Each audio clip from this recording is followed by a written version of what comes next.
The gates of Buckingham Palace stood silent when the news broke, an announcement so unexpected, so human, it shattered the illusion of royal invincibility. Cameras rolled. Reporters whispered. The world froze. For decades, the monarchy had stood as an unshakable institution, disciplined, composed, and guarded. But this time, something had changed. This time, the message carried tremors of heartbreak, the kind that pierces even the most polished royal façade. The royal family, known for their reserve, had shared something deeply personal, something about Prince Andrew that left even the most seasoned royal watchers speechless. For once, this wasn't about protocol or punishment. It was about pain. Late in the evening, when London's skyline flickered with amber light, the palace issued a short but devastating statement. Only a few sentences long, yet it carried the emotional weight of centuries. The royal family requests privacy during a time of great personal difficulty, it read. The words heartbreaking news and deep personal struggle were whispered by the palace press office but never expanded upon. And that vagueness became its own storm. Within minutes, television anchors interrupted regular programming. News alerts flooded screens. Commentators speculated whether this was an announcement of illness, a confession, or a tragedy long concealed. The monarchy has always spoken in codes, each word deliberate, each silence louder than the last. So when the statement used the phrase family unity, the nation knew this wasn't a ceremonial remark. It was a plea. A signal that something within the House of Windsor had cracked, and that even the crown itself could not hold it together. The royal press office refused questions, fueling the frenzy further. Some claimed it was health-related. Others insisted it was about reconciliation. But all agreed, something profoundly human had unfolded within those palace walls. Behind the gilded doors, the family's composure wavered. Catherine was seen at the palace balcony hours before the release, her expression unreadable, her eyes heavy with unspoken emotion. William, who normally moved with military precision, appeared restless, pacing through corridors once filled with ceremony. Those who saw them said the couple looked visibly moved. They had been briefed in advance, but even that could not prepare them for the public reaction that would follow. Meanwhile, inside the palace, a quiet ritual took place. In the chamber where the Queen's portrait once hung, staff members draped it in muted tones, a gesture of solemn respect.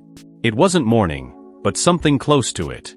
A symbolic acknowledgement that the monarchy itself was entering a moment of reflection, an uncharted space where duty met sorrow. The echo of that act carried through the halls, through the press, through every home that still clung to the myth of royal perfection. For generations, the monarchy has thrived on control, on managing image, silence, and timing. But this announcement broke that rhythm. It revealed vulnerability where there was once only composure. And that, perhaps, was what made it so devastating. Because if even the royals could feel this deeply, this publicly, then the world had to confront a truth it rarely considered. Beneath the jewels and ceremony, they were as breakable as anyone else. The evening ended with the sound of distant bells, solemn, slow, almost mourning in tone. The world watched, waiting for clarity that never came. And as speculation grew, so did a single haunting question. What pain could force the most private family in Britain to open its heart to the world? As the palace statement rippled through the media, whispers began to swirl. What could possibly have driven the royals to break their silence this way? Before the cameras, they stood united. Behind them, tension simmered. The royal family had perfected the art of composure, every glance rehearsed, every smile calibrated, but behind those serene facades, the air had grown thick with unease. For months, whispers wound their way through the gilded corridors of Windsor and Clarence House. Courtiers spoke cautiously of unspoken matters, of midnight meetings and closed doors. Something was unraveling within the royal core, something that could no longer be hidden beneath ceremony and protocol. The heartbreak was no longer confined to one man's decline. It was seeping into the very structure of the monarchy itself. The tension began quietly, almost invisibly. Conversations that once filled the palace halls with familiar rhythms grew brief and strained. Staff who had served for decades exchanged uneasy glances as the tone of the royal household changed. The stillness was telling. It was the kind of silence that doesn't come from peace but from exhaustion. Behind the polished handshakes and scheduled appearances, Windsor had become a place of reckoning. The family had entered a season of introspection, and Prince Andrew's name lingered at the heart of it. At Clarence House, the late-night meetings became routine. Curtains drawn. Voices hushed. King Charles and Princess and two figures known for their steel met repeatedly behind closed doors. Those meetings were described by insiders as tense yet sorrowful. And, ever pragmatic, warned that the monarchy's strength lay in control.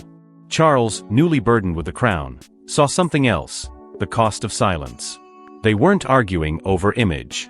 They were grappling with something deeper: how to face a truth that threatened the foundation of royal unity. In those rooms, loyalty was no longer clear-cut. Bloodlines clashed with burdens, and the institution that prided itself on stability now teetered on emotional collapse. For Beatrice and Eugenie, the weight was unbearable. They moved through public life with grace, but behind closed doors, their hearts fractured under pressure. They were daughters first, but royals always. The struggle to protect their father while preserving the monarchy's dignity tore them apart. At times, they appeared together, smiling for cameras that knew too much. But behind those smiles was guilt, the guilt of children forced to choose between love and reputation. Their whispered conversations with their father became shorter, quieter, and filled with pauses that spoke louder than words. The palace staff began to notice the change: the Duke's absence from gatherings, the drawn curtains at Royal Lodge, the way he avoided even his closest confidants. It was during one of those hushed dinners that a long-serving aide finally confessed to another. This was coming for weeks, but the palace wasn't ready. The remark would later echo through the royal network, becoming a kind of secret prophecy. The warning signs had been there: missed events, erratic behavior, letters unanswered, but no one dared confront them. It wasn't denial exactly, it was fear. Fear that acknowledging the truth would break the illusion of control that the monarchy depended on. Meanwhile, outside the palace walls, the world began to speculate. Journalists noticed the same absence that insiders had whispered about. Headlines hinted at concern for the Duke's well-being. Anonymous sources suggested a private struggle. And yet, every article ended with the same phrase: no comment from the palace. It was an old tactic: silence as shield, but this time, the silence only deepened the sense of mystery. Something was happening. Something personal, painful, and hidden from public eyes. Within those royal walls, loyalty had never felt heavier. The family that had spent decades navigating public scrutiny now faced something they could neither manage nor disguise: their own internal heartbreak. It wasn't scandal that haunted them this time, it was sorrow. The kind that doesn't headline tabloids, but quietly breaks dynasties from within. But to understand the full heartbreak, we must go back to the moment Andrew's silence became louder than his words. He once walked the halls of Buckingham Palace with confidence. Today, those same corridors echo with solitude. The man who had once stood proudly beside his mother, dressed in the armor of royal privilege, now moved like a shadow through rooms that no longer felt his own. In the months leading up to the announcement, Prince Andrew's world had contracted into silence. His calls went unanswered. His calendar emptied. The noise of public life, the ceremonies, the appearances, the obligations faded into a kind of eerie quiet. What remained was a man stripped of the power that once defined him, forced to confront what he had spent years avoiding: himself. The isolation began gradually, disguised as rest. Advisors called it a private period of reflection, but those close to him knew it was more than that. It was withdrawal, pure and unrelenting. The laughter that used to fill the corridors of Royal Lodge was replaced with the hum of stillness. Days turned into weeks, and the once bustling residence became a shell of its former self. Friends from his military days reached out, their concern growing with every unanswered message. One of them later admitted, he stopped being the Andrew we knew. It was as if the weight of the past finally caught up with him. Even his daughters noticed the change. Beatrice and Eugenie, ever loyal, visited often, but their father's eyes seemed distant, focused somewhere beyond the room. He would speak softly, distractedly, as if the conversation was happening through glass.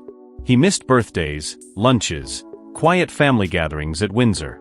Once the heart of royal activity, he now stood on the edge of it all, watching from afar. Behind the palace facade of routine, Andrew was unraveling. His absence was explained away as personal time, but those who knew better said it was a silent surrender. The staff at Royal Lodge began to notice small changes first: the cancelled dinners, then the closed-off study, and finally, the removal of portraits that once hung proudly in his office. One by one, they disappeared. The images of past honors, photographs from military service, the framed memories of a man who had lived in the center of grandeur, all gone. In their place was nothing. An empty wall, a quiet desk, and a silence so heavy it felt deliberate. It was a symbolic act of retreat, as though he was erasing the version of himself the world once celebrated. Those close to him described long walks in the garden's hours spent pacing the gravel paths, alone. He no longer greeted the staff. He no longer looked up at the windows of Windsor. He would wander in the early mornings, his head bowed, lost in thought. Some said it was guilt. Others said it was exhaustion. Whatever it was, it had carved something new into him, something darker, quieter, irreversible. Then came the rumors. The sudden visit from a doctor under urgent discretion. A car arriving at night. Windows shut. Speculation grew that something was wrong physically, perhaps even psychologically. But the palace said nothing. Silence had become its defense, its weapon, and its weakness. In those final days before the announcement, Andrew was seen by few and understood by none. Those who had once called him stubborn now called him fragile. Those who had once judged him harshly now spoke of pity. And in that paradox lay the true tragedy, because isolation, for him, was not exile. It was the reckoning he could no longer escape. But isolation wasn't the full story, it was only the prelude to the truth the royals could no longer hide. No cameras. No scripts. Just the truth spoken in the quiet of Windsor's library. It was here, in the very heart of royal secrecy, that Prince Andrew broke the silence that had been building for months. The royal family had gathered under the guise of privacy, but everyone present knew the weight of what was coming. King Charles, Camilla, and Princess Anne sat together, their expressions tight, their presence not as rulers but as family, worn, worried, waiting. For years, the Duke had carried his pride like armor, refusing to bend. But that night, he came without it. What unfolded in that room was not an apology, nor an explanation, it was a confession, raw and trembling, the kind that strips away every title, leaving only the man behind it. The air was heavy with the kind of tension only truth can summon. Andrew's voice, low at first, broke through the stillness like a wound reopening. He spoke not of headlines or accusations, but of the years he'd spent trapped in his own silence, of the pressure, the regret, and the fear that had consumed him.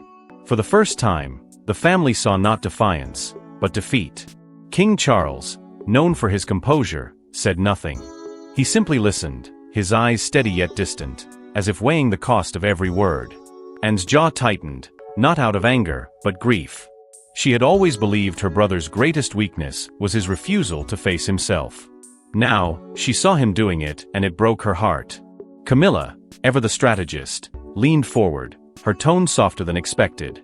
"No one should bear this alone," she said quietly, her words breaking the tension that clung to the room. That single phrase shifted everything. It was no longer about image, it was about survival. About humanity. What Andrew revealed next shattered even the last remnants of royal restraint. He spoke of a condition, something long hidden, something that explained the sudden withdrawal, the isolation, the hollow look that had replaced his once boastful smile. It wasn't scandal. It wasn't defiance. It was illness, private, consuming, and carried in silence for far too long. He confessed that he hadn't told anyone, not even his daughters, for fear that the truth would be twisted into weakness. But now, with the toll visible in his body and mind, there was no point pretending anymore. Beatrice and Eugenie were summoned soon after, their entrance quiet but trembling. When he told them, the silence broke. Beatrice cried first, quietly, helplessly. Eugenie followed, clutching her father's hand as though trying to hold time still. Staff waiting outside later described hearing muffled sobs, something they'd never heard before from that part of the palace. Even the most seasoned aides said the air changed that night. Whatever had existed between duty and blood had been shattered and remade into something far more fragile. By the end of the conversation, it was Charles who spoke. "Then we protect him," he said simply. It was not a command, but a vow, a king speaking as a brother. The decision was made that night. A public statement would be released, not to invite sympathy, but to preserve dignity. To protect truth before rumor poisons it, and had said, and everyone agreed. For a family that had spent decades hiding behind discretion, it was a rare act of courage. When they rose from that room, the weight was different. There were no arguments, no accusations, just the quiet aftermath of revelation. For once, the monarchy had chosen compassion over control. But even as the palace exhaled in fragile relief, they knew the world outside was still waiting. The truth they had heard in private would not stay there for long. The palace had heard his truth, but the world had yet to face it. And when they did, heartbreak became headline. When the royal family confirmed the news, the public didn't know whether to mourn or to be stunned. It wasn't scandal, it was human fragility. For the first time in years, Prince Andrew's name wasn't linked to accusation or disgrace but to compassion. The palace's official statement arrived just after dawn, brief but devastating in its simplicity. The Duke of York was receiving ongoing medical care and the full support of his family. The words carried a finality that silenced even the most cynical commentators. Overnight, the narrative had shifted. This was no longer a man fighting to defend his reputation. This was a man fighting himself. And for a family built on endurance, that revelation struck at the core of everything the monarchy stood for. Within minutes, speculation filled the airwaves. Was it illness? A breakdown? Something more severe? Reporters dissected each phrase of the statement as though decoding a secret message from within the walls of Buckingham Palace. The palace refused further comment, only saying that the matter was deeply personal. But the tone of the nation began to change. The vitriol that once followed Andrew's name softened. There was a sudden collective pause, an uncomfortable acknowledgement that even the most privileged bloodlines are not immune to suffering. For the first time in years, the story of Prince Andrew wasn't one of judgment, it was one of frailty, and of the unbearable loneliness that comes when pride collapses under its own weight. Inside Windsor, emotions ran high. Princess Eugenie took the unprecedented step of speaking publicly, her voice trembling as she thanked the public for their understanding and asked for space for her father to heal. "He is not just a figure to the nation," she said. "He is our dad." Those words, simple and raw, pierced through decades of royal restraint. They reminded the world that behind the stiff portraits and polished traditions was a family imperfect, burdened, but undeniably human. Even those who once turned away found themselves unexpectedly moved. The condemnation that had defined his public image gave way to reluctant empathy. King Charles, meanwhile, faced a dilemma that would test both his reign and his conscience. He could have distanced the crown from his brother's suffering. He could have turned the story into a lesson in duty. But instead, he chose something the monarchy rarely allows: vulnerability. In a follow-up statement, the king declared, "Family must always come before image." It was a line that resonated across the Commonwealth, an admission that beneath the gilded heritage and ceremonial pride, they were still bound by something more sacred than title, blood. It was also a message to the courtiers. To the institution itself, there would be no abandonment this time. The crown would not save itself by breaking one of its own. And yet, not everyone agreed. Inside the palace, quiet voices questioned whether such transparency was wise. Some feared the monarchy's reputation could never recover from this display of emotion. But outside, the response was strikingly different. Newspapers that had once torn Andrew apart now ran headlines that read like eulogies. "A tragic chapter for the monarchy," one declared. Others called it the price of silence, a royal reckoning, the moment the palace became human again. The public that had once mocked him now saw a man stripped of his defenses, a man finally understood not through power, but through pain. For the first time in a generation, the monarchy stood exposed not in scandal, but in sorrow. And though sympathy replaced scorn, it came with an unspoken truth: even compassion could not shield the institution from change. But even in tragedy, the monarchy knows no stillness. Behind the sympathy, decisions loomed, ones that would reshape the royal future. While the public offered prayers, the palace walls trembled with disagreement. The official statement had stirred the world's compassion, but within the monarchy, compassion came at a cost. Not everyone agreed it should have been released. Some saw it as a noble act of honesty. Others whispered it was a dangerous exposure of royal vulnerability. For a family that had built its power on silence, the decision to open its heart to the public felt almost treasonous. What was meant to be a gesture of unity had instead unveiled an invisible divide. Charles stood on one side, resolute in his belief that transparency was now the only path to dignity. But standing quietly in opposition were Anne and Camilla, guardians of the old order who believed that once emotion entered the throne room, authority would never fully return. The king, though composed in public, carried the burden of his choice heavily. He had insisted that the family could no longer hide behind the walls of formality, that they must show the world that they too were capable of pain. "We owe them truth," he had said, his voice heavy with conviction. Yet his conviction came at a price. Camilla, who had stood beside him through scandal and survival, saw danger in such openness. "The crown must never weep in public," she warned. Her words carried the echo of every monarch who had reigned before him, rulers who understood that pity, once granted, could never be withdrawn. To her, this moment of vulnerability risked turning the monarchy from symbol to spectacle. Princess and agreed. Practical, blunt, and fiercely protective of the royal institution, she viewed the public revelation as an error of judgment, one that could unravel years of carefully restored stability. In private conversations, she cautioned that once emotion governed decisions, the monarchy would become a hostage to public sentiment. "We are not like them," she said firmly. "We cannot afford to be." But Charles refused to bend. For him, this was no longer about image, it was about atonement. The monarchy had hidden too much, for too long. He believed truth, even painful truth, could save them from themselves. Caught between these forces was Prince William. The future king, raised on the lessons of restraint but guided by empathy, found himself trapped between loyalty to his father and the weight of royal expectation. He understood both arguments, his father's moral courage and his aunt's caution. Yet he also saw what others did not, a family crumbling under the pressure of its own silence. William was the bridge between duty and humanity, and the struggle tore at him quietly. Behind closed doors, he spoke of balance, of finding a way to protect the crown without losing the soul of the family. But his words fell softly into a storm already too loud to control. Meanwhile, the royal staff found themselves navigating a battlefield of decorum and emotion. Courtiers whispered of shifting alliances within the palace. Some supported the king's new openness, others feared the damage it might cause. Old traditions clashed with a modern world that demanded accountability. Every conversation, every leaked memo, every subtle gesture became fuel for speculation. And when confidential details began to appear in the press, phrases lifted from private briefings and anonymous sources describing late-night disputes, it became clear someone inside was talking. The monarchy, long master of secrecy, was bleeding information from within. The tension became palpable. The family that had faced wars, divorces, and relentless public scrutiny was now fighting itself. It wasn't scandal that threatened them, it was heartbreak, transformed into division.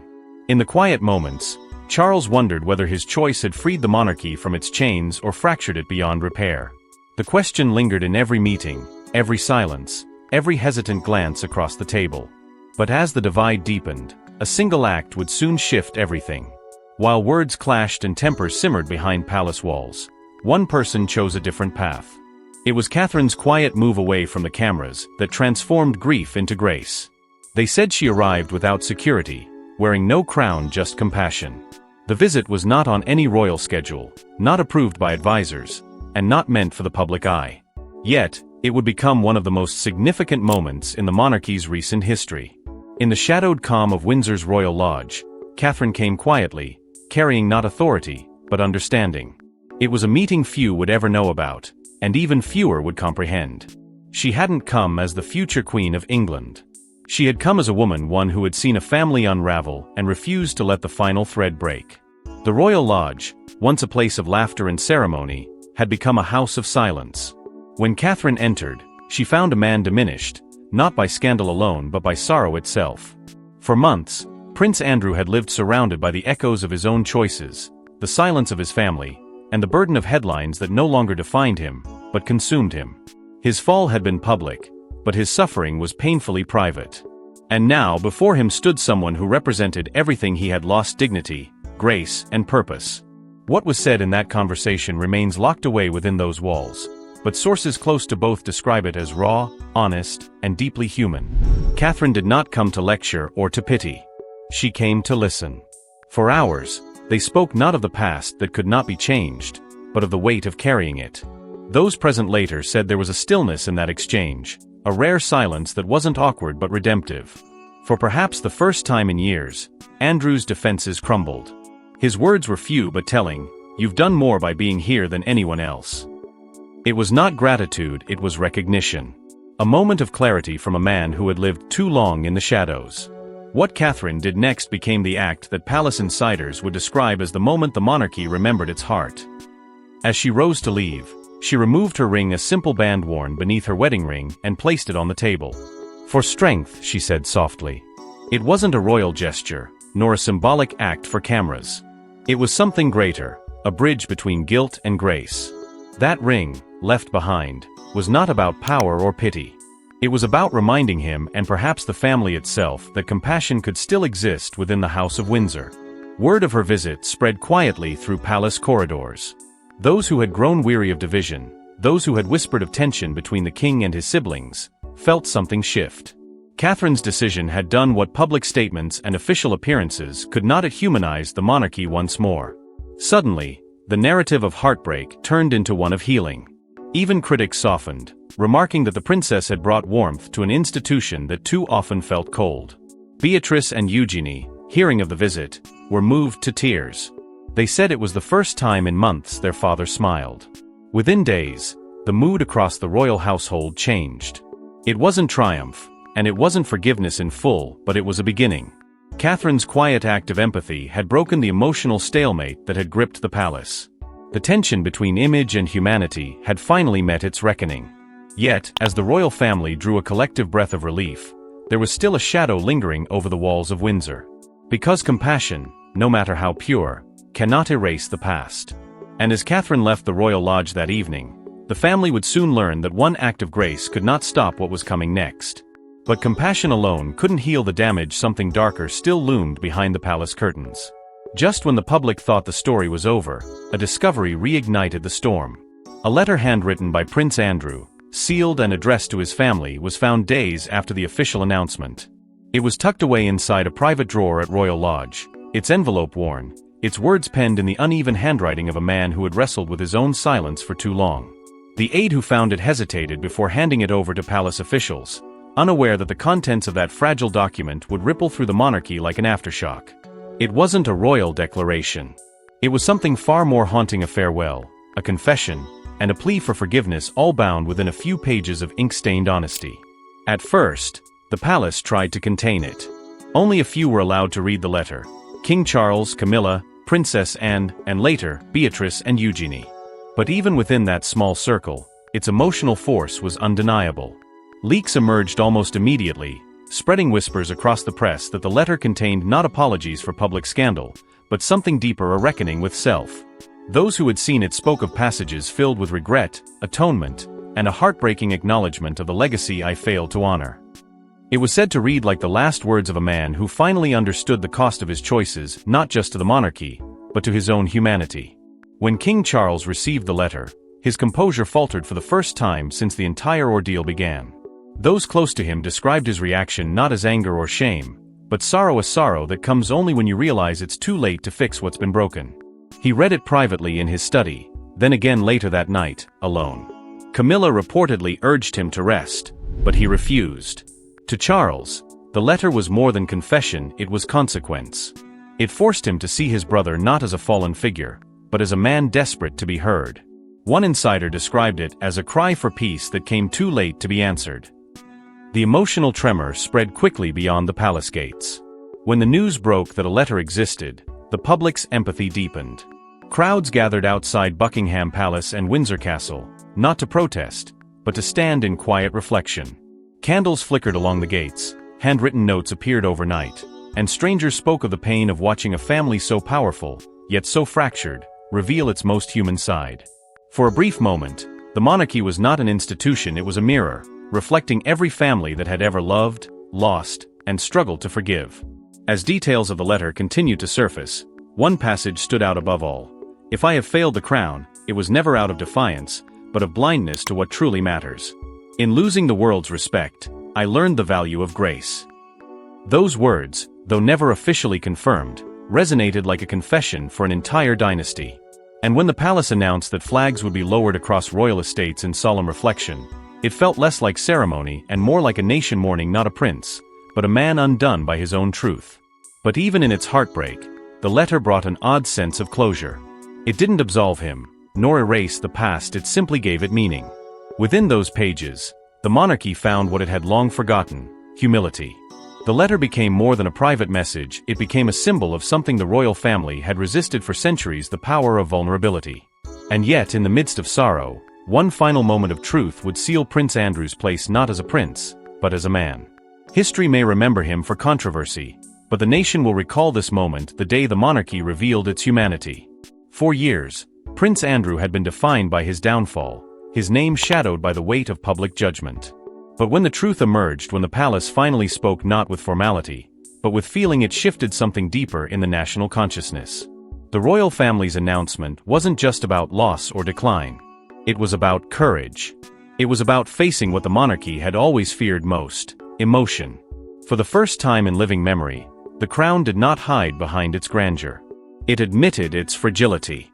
And in that vulnerability, the people saw something they hadn't in decades: authenticity. What began as heartbreak transformed into unity. Outside the palace gates, where outrage had once gathered, compassion now took its place. Strangers laid flowers, not for a fallen prince, but for a family that had dared to be human. Commentators who had once written harsh critiques now spoke of reflection, of grace under grief. The narrative had changed not because of control, but because of courage. The monarchy, long defined by secrecy, had chosen transparency, and in doing so, reminded the world that even those born into privilege are not immune to suffering. King Charles addressed the nation days later. The moment was quiet, his tone deliberate, almost prayerful. Grace, he said, must be found not in perfection, but in truth. It was a message that rippled far beyond royal boundaries. The king did not speak as a sovereign defending an institution, but as a brother defending family. His words carried the weight of both history and humility. We cannot rewrite the past, he continued, but we can choose to face it with compassion. That single sentence reframed the monarchy's place in the modern world. It was no longer untouchable, it was relatable. For the first time, the royal narrative aligned not with power, but with empathy. In the days that followed, Beatrice and Eugenie stepped into the public eye with a newfound purpose. They didn't speak of scandal or pain. Instead, they turned their family's ordeal into a call for awareness, championing mental health, urging others to seek help before silence consumed them. Their speeches were not royal performances, but heartfelt appeals. If we can learn anything from this, Eugenie said in one address, it's that no one is beyond redemption when truth is met with love. Those words struck a chord across the nation. The daughters who had endured their father's disgrace had now become the voices of healing. The monarchy, once criticized for its rigidity, began to change subtly but significantly. Its image, long polished to reflect perfection, now bore the marks of something far more powerful: honesty. The family didn't rebuild through ceremony or public pageantry. They rebuilt through humility, through shared vulnerability. And in that, they rediscovered their relevance in a world that had grown skeptical of crowns and titles. The monarchy had survived wars, divorces, scandals, and loss. But this time, it endured through empathy. As for Prince Andrew, his retreat from public life was absolute. He did not return to the limelight, nor did he seek redemption through spectacle. Instead, he withdrew quietly, choosing solitude over status. For years, his absence had been a mark of exile. Now, it was seen as a choice of peace. His silence became his final statement, a symbol of acknowledgement, not defeat. The man once defined by defiance had found dignity in restraint. And in that stillness, he achieved something rare for a royal figure: understanding. His final act was not one of grandeur or apology, but of quiet redemption. To many, it felt like a closing chapter in a painful saga. To others, it was a beginning, the moment the monarchy remembered that beneath the crown, beneath centuries of duty and decorum, beats the same fragile heart that binds every family, royal or not. And so, as the palace lights dim and the headlines fade, one truth remains: behind every crown lies a story of heartbreak, humanity, and the fragile pulse of royalty itself.